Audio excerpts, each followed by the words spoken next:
Hey, good people, Dr. She Cole here, bringing you another morning motivational nugget. But this is actually something I want you to ponder and think about. Think about your childhood blueprint and think about the decisions you may have made as you were younger.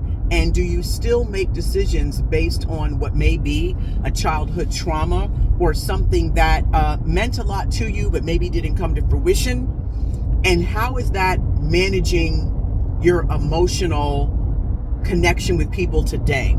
So as I'm doing this work, I'm thinking about my younger self, and it's forcing me to unpack memories that I haven't thought about in 20, 30, 40 years.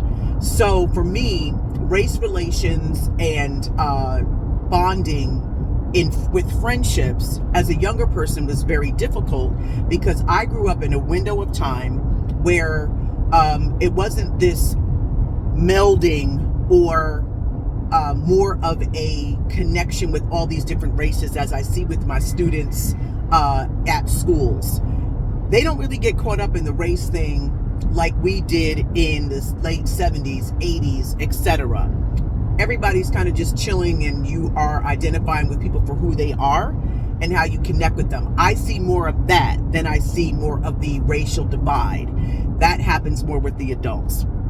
So with that said, I recall finding it very difficult to connect at school and then very difficult to connect with family because all of my relatives, a good portion of them, my mother's sisters, lived in urban areas. They lived in Newark, New Jersey, Orange, East Orange.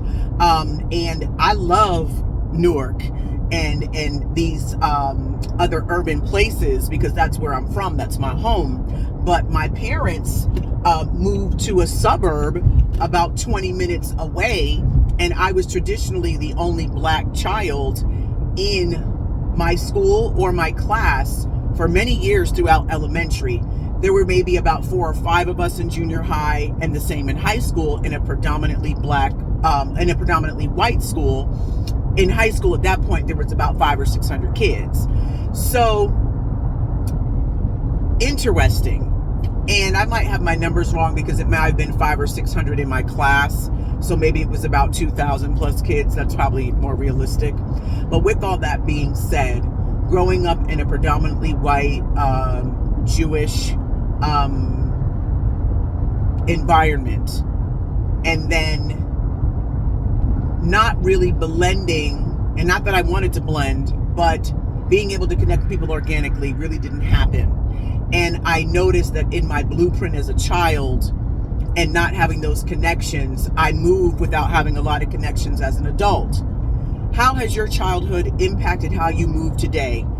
I would appreciate you guys getting in the comments and sharing. If you're comfortable, please click like, share, and subscribe. And remember, check how you're moving, but if you're comfortable, celebrate where you are. But if you want something different, examine so you can make some changes for a greater tomorrow. Talk to you soon. Bye-bye.